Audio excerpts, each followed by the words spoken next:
안녕하십니까? 하나원 문학관 TV를 진행하는 손흥섭 시인입니다. 시청자와 문인 여러분, 오늘도 함께 해주셔서 감사합니다. 여러분, 두근거리는 설 명절 잘 보내셨나요? 오늘이 설 연휴를 마치고 첫날인데 모두 일상으로 잘 돌아오셨는지 모르겠습니다. 설날 다짐했던 고운 마음 잘 이루시기 바랍니다. 오늘 주제는 예고한 대로 제92화 하나원 시인의 수필 방랑과 향수입니다. 이 방랑과 향수는 당초 1960년 11호로 새벽에 수록되었으나 이 방송은 2010년 11월 12일 발행된 하나원 전집 749페이지에 수록된 작품을 바탕으로 제작하였다는 것을 알려드립니다. 방랑과 향수. 수가로 말미암아 인세의 하늘밖에 내쫓김을 받고 구천에도 사무칠 나위 없는 하는 수 없는 운명을 어느 누구를 원한다 할 수 없이 고향도 골육도 산천도 버리고 행운 유수를 따라 표표히 천을 방랑길인 일각 걸씻기를 떠났다. 이렇게 어려운 말들을 많이 포함해서 말씀을 하시고 있는데요. 하나하나 살펴보도록 하겠습니다. 수가라고 하는 것은 중국식 단어인데요. 잘 숙자와 숙병 아자를 쓰는데 우리말로는 지병이라 하는데 만성질환이라고도 표현할 수 있겠습니다. 그리고 인세라고 하는 것은 인간 세상의 줄임말이 되겠고요. 그리고 구천이라고 하는 것은 아홉 구자와 하늘 천자를 써서 지구 지름의 9배를 뜻한다고 하는데 여기서는 사람이 죽어 천당에 들어가지 못하고 귀신으로 방황하는 것을 의미한다. 이렇게 이해하시면 좋을 것 같습니다. 그리고 원이라고 하는 것은 원망한다 원자인데 원망스럽고 한이 되는 생각 이런 것을 뜻하는 것이겠고요. 그리고 행운유수라고 하는 것은 떠가는 구름과 흐르는 물을 아울러 이르는 말이나 여기서는 떠돌아다닌다 이렇게 이해하시면 쉬울 것 같습니다. 그리고 표표히라고 하는 말이 있는데요. 표표히는 방랑하는 것이 정처 없이 그러니까 정처 없이 떠도는 것을 표표히 행운유수한다 이렇게 표현이 되겠습니다. 그리고 천이라고 하는 것은 옮길 천자를 써서 떠돌아다니는 것을 뜻하는 것이고요. 눈물을 뿌리며 눈물을 밟으며 가는 길에 지쳐서 산 너머 저쪽에는 구름 저쪽에는 안주의 곳이 있지는 않을까 나의 아득한 고향이 있지는 않을까 하며 그리움에 걸어가는 것이다 이렇게 이야기하고 있는데요. 여기서 안주라고 하는 것은 더 나아지고자 하지 않고 현재의 상태로 처지에 만족하는 것 그러니까 그 자리에 그냥 있는 것 이렇게 이해하시면 좋을 것 같습니다. 어디로 가나 매 한 가지인 인정에 울음마저 말러 나의 안주의 곳도 고향도 없음을 또렷이 느꼈을 때 울음도 눈물도 정녕 없어져 버리는 것이었다. 이런 것인가 하고 깨달았을 때는 애끓는 자신을 구하는 길을 헤매어보고 외롭고 슬픈 고독에 빠지고 죽음을 쳐다보게 되는 것이다. 지평선상에 낙조가 침하하면 인간 대열에서 일방으로 추방된 나의 잠자리는 인가가 먼 상여집이나 다리 밑이 침실로 되어버린다. 거지들의 행태라는 게 그 시절에는 다 이랬습니다. 그것을 솔직하게 표현한 것이죠. 걸씻길에 숙하는 악화해가고 봉발에 남루한 옷을 걸치고 기사나를 기세월을 뜬구름처럼 동서남북을 가릴 수 없이 유랑하는 모습이란 정말 아기상이라 하지 않을 수 없다. 지옥의 손님이라 희방랑무상이라 하는 것도 하나의 감상의 넋두리라 않을 수 없는 절대 절망의 심연에 빠진다. 이렇게 토로하고 있습니다. 여기서 또 어려운 단어들 몇 가지가 나왔는데요. 봉발이라고 하는 것은 덥수룩하게 마구 흐트러진 머리털을 말하는데 산발이라고도 합니다. 그러니까 우리가 흔히 속된 말로 미친년 머리 같다 이렇게 얘기하는데 이것이 바로 봉발이 같은 뜻이 되겠습니다. 그리고 기사나 기세월 이렇게 기자가 들어가는데 이 기자는 기미 기자로서 몇이라는 뜻이나 얼만큼이라는 뜻 이렇게 이해하시면 될 것 같습니다. 그러니까 산과 바다가 그 얼마인가 또 세월이 그 얼마인가 그렇게 쓸 때 기사나 이렇게 사용을 합니다. 그리고 아기상이라고 하는 것은 배가 산처럼 크고 목구멍은 바늘처럼 좁아 늘 배고픔의 고통을 당한다고 여겨지는 육도의 중생을 가리키는 불교 용어이나 여기서는 염치 없이 먹을 것을 탐하는 사람이나 매우 탐욕스러운 사람을 비유적으로 이르는 말 이렇게 이해하시면 좋겠습니다. 그리고 희라고 하는 것은 탄식할 희자로서 탄식을 말함. 그리고 희방랑 무상이라는 것은 방랑이 헛되는 탄식을 뜻함 이렇게 이해하시면 되겠고요. 시면이라고 하는 것은 빠져나오기 어려운 곤욕이나 상황을 비유적으로 이르는 말 이렇게 해석을 하면 되겠습니다.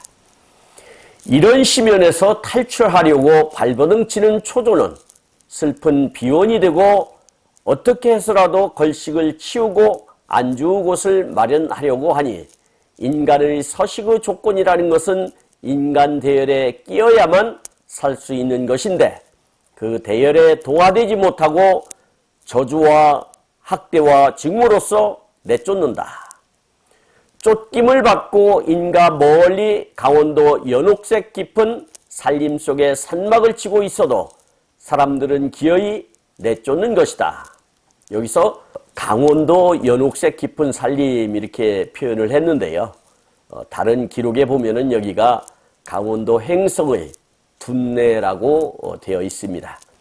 둔내로 먹고 살기 위해서 갔는데 거기에서 또 동네 사람들이 못 살게 굴어가지고 다시 서울로 나왔다 이런 기록이 있습니다. 이렇게 안주의 곳을 마련하려고 전전유랑한 나머지 서식에 묵인이 없는 인정의 자살마저 생각하였으나 살아온 과거의 환영의 추억이 죽음을 막아 도로 표표히 유리표박의 찬바람길로 나선 것이었다. 이렇게 기록하고 있습니다. 여기서 환영이라고 하는 것은 공상이나 환각에 의하여 눈앞에 있지 않은 것이 있는 것처럼 보이는 것을 뜻하는데 다시 말해서 헛것이 보인다.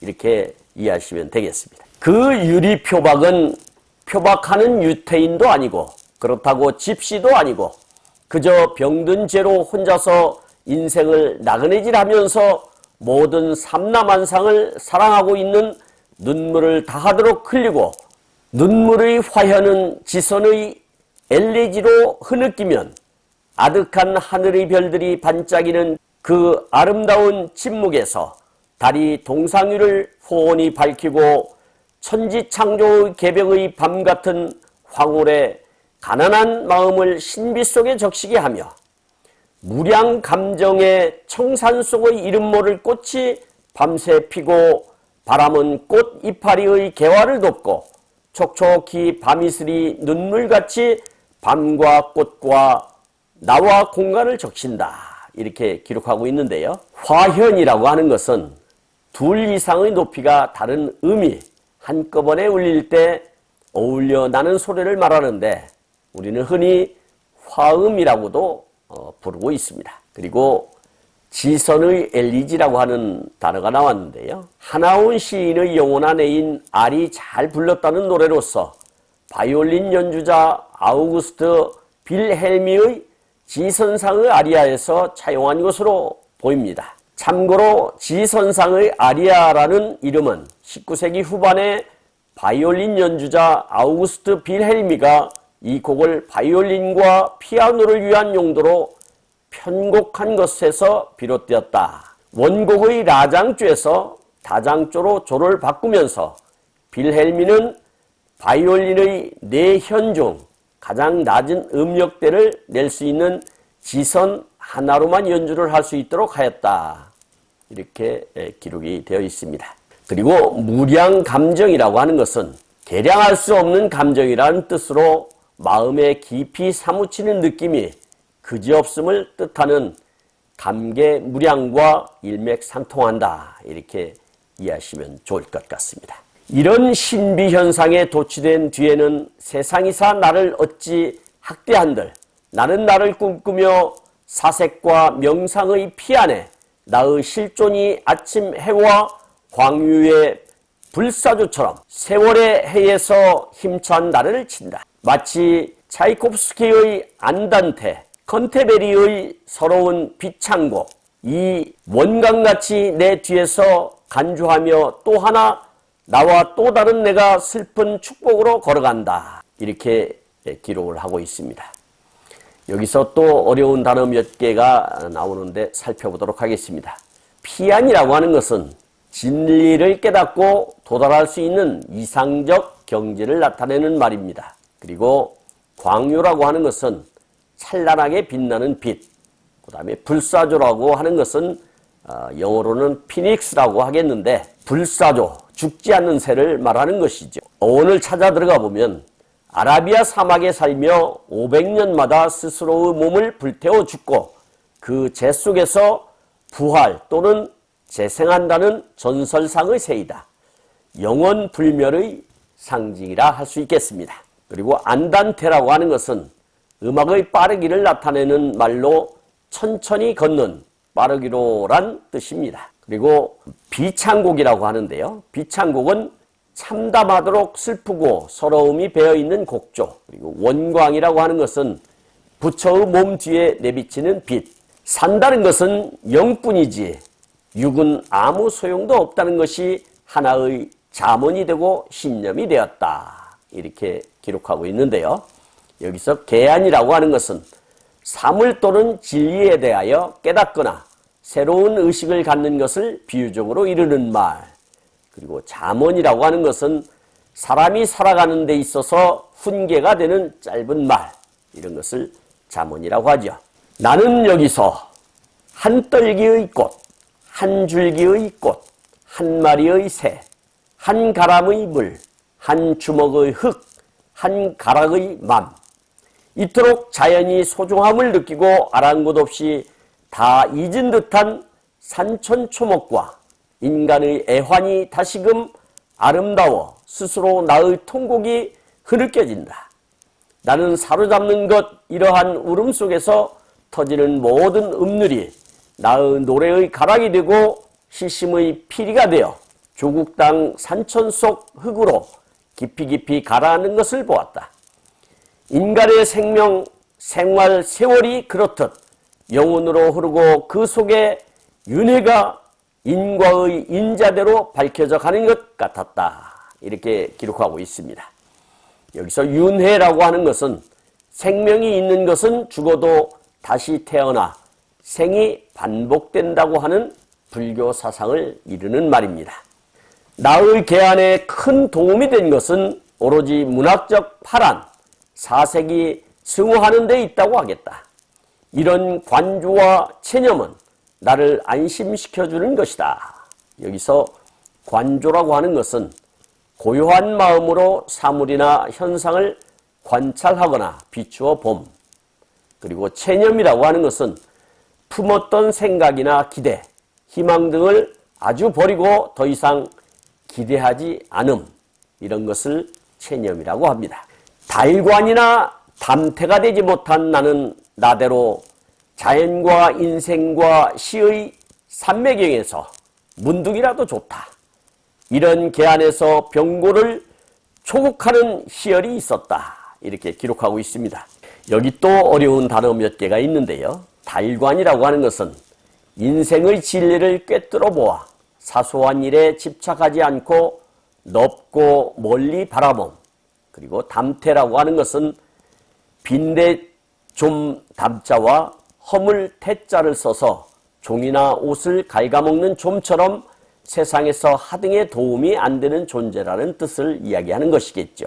삼매경이라고 하는 것은 잡념을 버리고 한 가지 대상에만 정신을 집중하는 경지, 이렇게 이해하시면 되겠고요. 초극이라고 하는 것은 어떤 어려움이나 한계 따위를 극복하여 이겨내는 것, 이것을 초극이라 이해하시면 되겠습니다.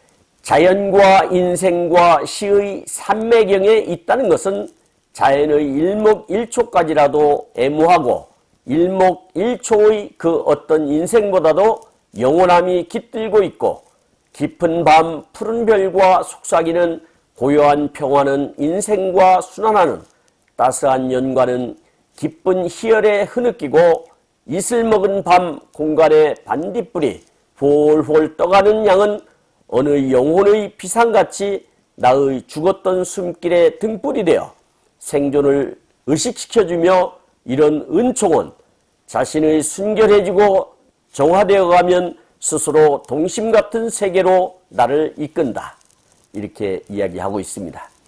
여기서 양이라고 하는 것은 모양양자로서 겉으로 본 생김새나 형상을 뜻하는 것이고, 은총이라고 하는 것은 신이나 초자연적 존재의 인류에 대한 사랑을 은총이라고 합니다. 나는 나의 마음의 노래를 부르며 끝없는 시가 읊어지며, 이런 영감의 충격된 시는 인간의 혈관에 따스히 영원무궁하도록 순환할 수 있는 것으로 지향이 되고, 정말로 눈물 도는 서정은 참다운 사색의 에센스가 되어 내적 언어의 결정을 기다리면서 승화하는 운율의 나의 시가 자연 발생한다, 이렇게 기록하고 있습니다. 여기서 에센스라고 하는 영어 단어가 나왔는데요. 에센스는 다음을 가리킨다, 기본적으로 본질을 의미한다. 에센스는 향수, 화장품, 비누 등에 쓰이는 방향유이다. 에센스는 핵심을 가리키는 불교 용어이다. 이러한 여러 뜻이 있는데요. 여기서는 기본적으로 본질을 의미한다, 이것에 충실하면 되겠습니다. 그리고 운율이라고 하는 것은 운문에서 행을 이루는 단어의 배열과 글자의 발음에 의하여 일정한 리듬감을 자아내게 하는 것, 이것을 운율이라고 합니다. 슬펐던 눈물은 백유색의 녹무 속에 씻어지고 눈물로 나도 신비한 불투명한 자연현상 속에 덮여지고 만다. 한참 안개를 받으며 얼굴에서 남루한 옷에서 나무가지에서 숙명의 이슬방울이 흐른다, 이렇게 노래하고 있는데요. 여기서 녹무라고 하는 것은 짙은 안개를 뜻하는 것입니다. 그 녹무의 이슬방울을 나도 마시고 땅도 나무도 온갖 만유가 다 같이 마시면서 먼 데다가 나의 숨결을 내뿜는다. 여기서 만유라고 하는 것은 우주에 존재하는 모든 것을 뜻하는 것입니다. 어느새 녹무는 애석하며 밝은 하늘이 유릿빛 아름다움으로 내 시야 속에 아련히 쌓여든다. 물 젖은 하늘에 균흉한 다리가 놓여져 선녀들의 세상에 영광을 베풀어 주려고 극광을 타고 나리고 오르고 하면 인간은 이 신비에 영감을 얻고 행복을 무의식으로 잠재시키는 것 같다, 이렇게 이야기하고 있습니다. 여기서 애석이라고 하는 단어가 나왔는데요. 애석은 슬프고 아까움을 이야기하는 것이고요. 극률이라고 하는 단어가 나왔는데요. 활이나 무지개처럼 높고 길게 굽은 형상, 그리고 무지개가 활짝 이렇게 폈을 때의 모습을 극률하다, 이렇게 이야기를 하죠. 그리고 극광이라고 하는 것은 영어로는 오로라라고 하며 주로 남반구와 북반구의 상층대기에 나타난 빛이 발하는 현상, 이런 것을 오로라라고, 극광이라고 합니다. 엽록소가 싱싱거리는 청나무의 숲속에 할미새가 울며 바람이 이파리들이 자랑자랑 금령인양 을령인 양 가냘프게 운다. 녹색의 세상에 묻히면 나도 식물성으로 침잠해버린다. 이렇게 노래하고 있는데요. 여기서 엽록소라고 하는 것은 녹색 식물의 잎 속에 들어있는 녹색의 화합물을 뜻하는 것이고요. 청남이라고 하는 것은 멀리 보이는 산의 푸르스름한 기운, 이것을 청남이라고 합니다. 그리고 금령이라고 하는 것은 금으로 만든 방울, 또 을령이라고 하는 것은 은으로 만든 방울, 그리고 침잠이라고 하는 것은 마음을 차분히 가라앉혀서 깊이 사색하거나 자신의 세계에 깊이 몰입하는 것, 이것을 침잠이라고 합니다. 식물성은 감정세계이다. 이렇게 식물성에 젖으면 옛날이 그리워지고 인간이 그리워지곤 하면 골육의 애잔한 정들이 눈앞에 아물거리면서 덧없는 환상은 끝없는 향수에 잠긴다. 그 쫓겨난 고향이지만 그래도 그리운 노스텔지어가 가슴을 메이게 한다. 이런 회상에 잠기면 환각이 어느덧 연분홍 치마가 수줍어하던 미래의 옛날의 여인을 기다리는 망아에 서 있다. 그렇다. 기다리는 여인은 영영 나타나지 않아 내 안타까움을 찾는 것 같이 뻐꾸기가 이산 저 산으로 헤매다니며 정말로 누구를 찾으며 우는 것이다. 이렇게 상현의 날이 되고 산은 산대로 들은 들대로 색채 과잉의 고운 단풍이 되어 나는 이런 황토길을 동서남북도 없이 걸어간다. 이렇게 기록하고 있습니다. 여기 또 어려운 단어들이 있는데요. 살펴보도록 하겠습니다. 노스텔지어라고 하는 영어 단어가 나왔는데요. 한자로는 향수라 하는데 타향에서 고향을 그리워하는 것 또는 지나간 시대를 그리워하는 것을 말한다. 이렇게 이해하시면 되겠습니다. 그리고 환각이라고 하는 것은 외부 사물이나 자극이 실제로는 없는데도 마치 그 사물이나 자극이 있는 것처럼 느끼는 감각, 이것을 환각이라고 합니다. 그리고 망아라고 하는 단어가 나왔는데요. 무엇의 마음을 빼앗겨 자기를 잊어버리는 현상, 이것을 망아라고 합니다. 그리고 상현이라고 하는 단어가 나왔는데요. 매달 음력 7, 8일경에 나타나는 오른쪽이 둥근 달을 뜻하는 달의 모양을 이야기하는 것입니다.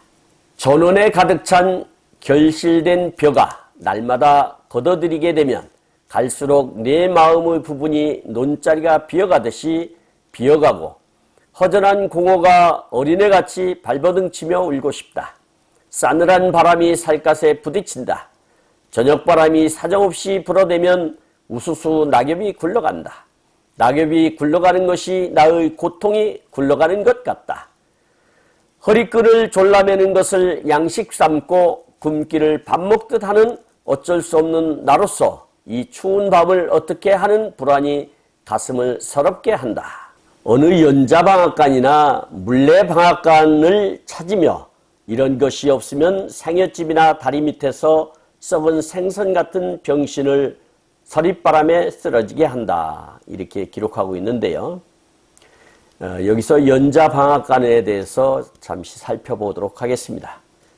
제가 올린 사진과 같이 연자방아로 곡식을 찢는 방앗간을 말하는데 연자매라고도 하며 말이나 소가 절구 위에 있는 돌을 끌어서 돌려 곡식을 빠트록 하는 방아를 말하는 것입니다. 그리고 물레방앗간도 살펴보도록 하겠습니다. 제가 첨부한 사진을 보시면서 들어주시기 바랍니다. 물레방아라는 말은 물레와 방아의 복합어이다. 한국 재래농기구 중 탈곡이나 정미 또는 제분에 이용되었던 도구로는 돌확, 맷돌, 절구, 디딜방아, 연자매, 물레방아 등이 있는데 그중 물레방아는 가장 늦게 생긴 것으로 여겨진다. 물이 비교적 풍부한 마을에는 대개 물레방아가 하나씩 있어서 공동으로 활용했다. 대부분의 물레방아는 물이 떨어지는 힘으로 바퀴가 돌아가게 되어 있다. 이렇게 상상을 해 보시기 바랍니다. 북대기 속에서 쓰러진 잠은 영영 잠이 오지 않고 만상 교교한 고생의 눈물이 샘같이 쏟는다. 정말 가고 싶은 고향을 가야만 하지만 휴전선 이북 북위 41도 사풍이 부는 어느 하늘을 바라보며 해향은 부질없이 바람에 띄워보내기만 한다. 이렇게 기록하고 있습니다. 여기서 북대기라고 하는 것은 고유 한글인데요. 지피나 풀 따위의 엉클어진 뭉텅이, 이것을 북대기라고 하는데 시골에서는 많이 쓰는 단어입니다. 만상교교, 오만상이 자꾸만 되살아나는 현상, 그리고 해향이라고 하는 것은 고향을 간절히 그리며 생각하는 것, 이렇게 이해하시면 좋겠습니다. 나의 방랑은 몽고 고비 사막지대로부터 중국 화북지대 양자강선, 북만주, 남만주, 여순, 대련, 일본 등지를 유랑하였지만 이것도 쓰라린 가혹이라 하였던 것이 지금의 기아와 병고의 사선의 침잠에 비하면 유희 같은 것이라 느껴진다. 이렇게 해고하고 있는데요. 여기서 가혹이라고 하는 것은 매우 모질고 악함을 뜻하는 단어가 되겠습니다. 인간의 종음성이고 인간의 자랑이라는 것을 페리와 같이 팽개치고 짐승같이 자학의 밤속에 차디찬 별을 보면 그 인광색이 나의 생명의 신호같이, 아니 영구 잔치등같이 나에게 비춰오는 것을 보고만 있는 어쩔 수 없는 운명 한탄도 해본다. 이렇게 기록하고 있습니다. 여기서 폐리라고 하는 것은 해지고 다른 헌신발, 그러니까 헌신짝을 얘기하는 것이겠죠. 그리고 인광색이라고 하는 것은 흰 인이 공기 중에서 자연 변화에 의하여 발하는 빛을 말하는데 우리는 흔히 도깨비불이라고 이루고 있습니다. 그 다음에 영구잔치등이라고 하는 것은 영원히 남겨놓는 등을 뜻하나 여기서는 등대불 같은 것이다. 이렇게 상상을 하시면 좋을 것 같습니다. 날이 새면 다시 또 어딘가 여장을 꾸려야 한다. 한 동리에서 한 끼니 이상 걸식할 수 없는지 낙엽과 같이 발길 가는 대로 가야 할 동서남북의 길머리는 저 청산 아득한 능선을 넘어서 어떤 갈망도 없이 덧없이 흘러가는 것인즉 날마다 해마다 생인즉 죽음인지 알 수 없는 안명 속에서도 집도 돈도 고향도 처자식도 없이 징글밖에 생명을 연장하여야 하는 슬픔은 나에게 조국이라는 것이 있는 것인지 하는 데까지 사색을 전개시킨다.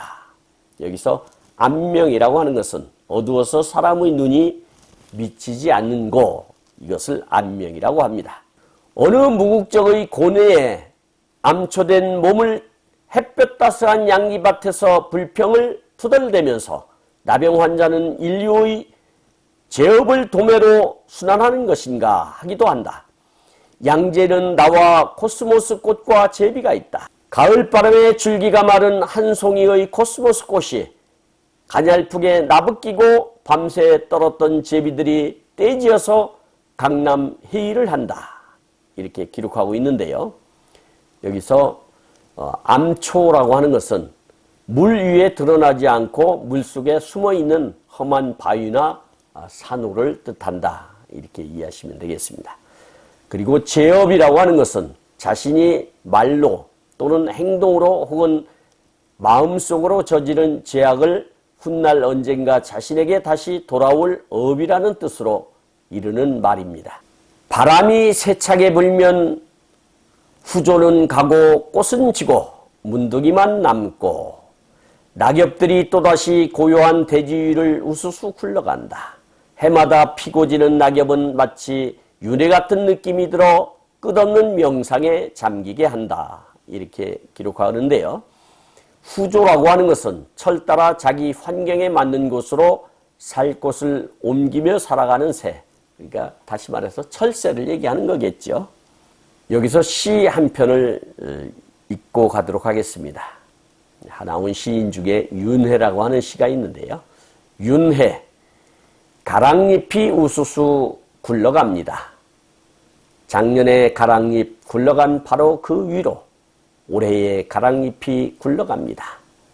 이제 사랑이 죽었습니다.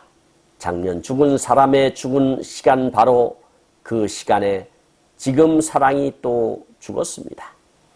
꽃이 지고 꽃이 뚝뚝 떨어지는데 모두가 지금 있는 것, 그것은 과거에도 있었고 또 미래에도 있을 지금의 바로 그것이다. 시간은 흐르는 것이 아니라 시간을 넘어서 과거가 현재의 미래의 똑같은 것이 영원으로 손잡는 것이다.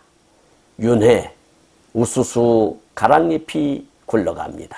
이렇게 노래하고 있습니다.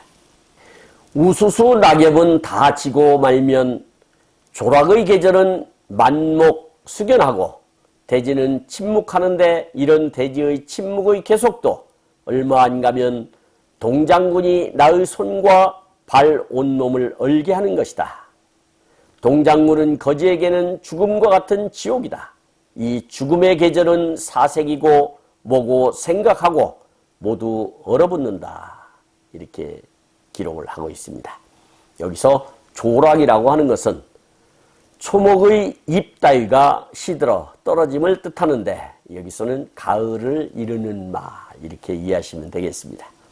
그리고 동장군이라고 하는 것은 겨울장군이라는 뜻으로 겨울철의 매서운 추위를 비유적으로 이르는 마 이렇게 이해하시면 되겠습니다. 영하의 밤을 가만히 한두 장을 덮고 동사할까봐 밤을 새우면 생리적으로 목이 쉬어버리고 시력이 희미해진다. 사람이 이렇게 되면 사고력 따위는 벌써 없어지고 등신같이 되어버린다. 눈물도 웃음도 사칠한 것이 되고 정녕 말을 잃은 벙어리가 되어버린다. 인류의 업고를 문둥이만이 모두 걸머지고 있어야만 한다면 차라리 자학하면 자유나할 것이지만 다만 죄라고는 병들었다는 죄밖에는 없는데 이렇게 인간 대열에서 쫓겨나고 인간 폐업을 당해야만 하는가 이렇게 기록하고 있습니다. 여기서 업고라고 하는 것은 전생에 행한 나쁜 짓에 대한 업보를 받는다는 고통 이렇게 이해하시면 되겠습니다. 그래서 문둥이는 천형을 받았다고 옛날부터 말하는 것인가. 이렇게 살아온 나의 반생은 유리표박의 피눈물길이라 어느 따스한 인정을 받아보지도 못하고 또 나의 따스한 인정도 베풀어보지 못하고 병에 시달려버린 나의 인생을 슬퍼한다. 이런 업고의 기사나의 유일한 보치라고 사색이었고 이 사색에서 우러나오는 것이 나의 문학이 되곤 하였다. 나는 나의 시작을 영혼으로 쓰고 영감으로만 썼다. 이런 사색의 에센스가 나의 살찐 영양이 되고 나를 죽음에서 병에서 구원을 해주고 나를 굳세게 해주었다. 이렇게 기록하고 있습니다. 여기서 기사나라고 하는 것은 좀 전에도 나왔습니다만 산과 바다가 얼마이던가. 하나운 시인의 대표적인 시 보리피리의 기사나라고 하는 단어가 시어가 나타나지요. 깊은 사색은 마음을 요가시킬 수 있는 것이며 이 요가는 신보다도 상위의 것이라 하겠다. 여기서 신이라고 하는 것은 하나운 시인은 만약 있다면 이렇게 가정을 해 두었습니다. 신은 비참에 빠진 막다른 사람에게는 아무것도 아님을 체험하였다. 인간은 다만 자기의 의지가 유일한 결정을 갖고 있는 것이라 느낀다. 또 인간은 자기의 영혼이 가장 소중한 것임을 알았다.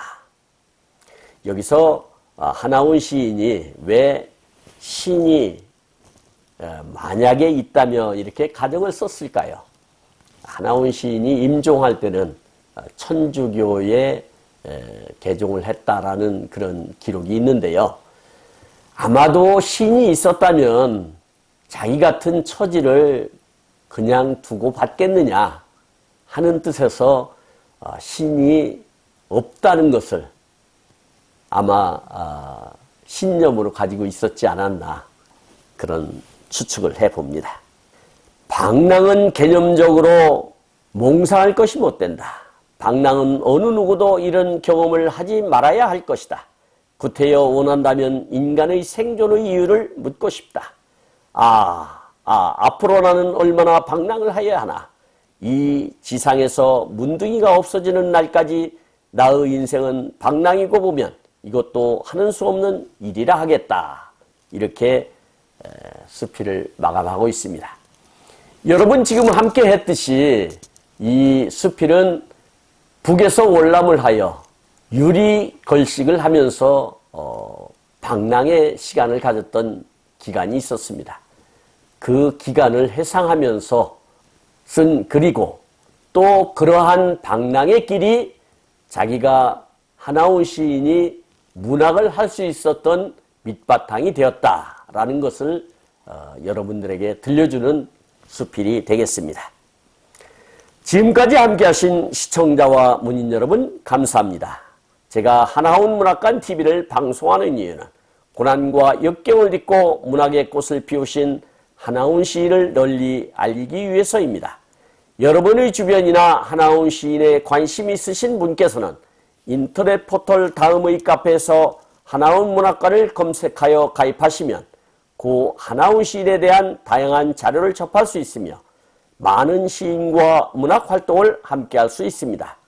그리고 유튜브에서 하나훈 문학관 TV를 검색하시면 하나훈 시인의 진면목을 발견하실 수 있습니다. 다음 제92화는 2010년 11월 12일 발행된 하나훈 전집 758페이지에 수록된 유걸기라는 수필을 소개하도록 하겠습니다. 그리고 광고 말씀 드리겠습니다. 우리 하나훈 문학관에서는 문학 동호인지를 발행하고 있습니다. 제호는 파랑새인데요.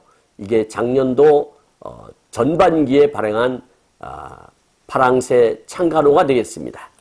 그리고 이 제2집은 작년 후반기에 출판한 책인데요.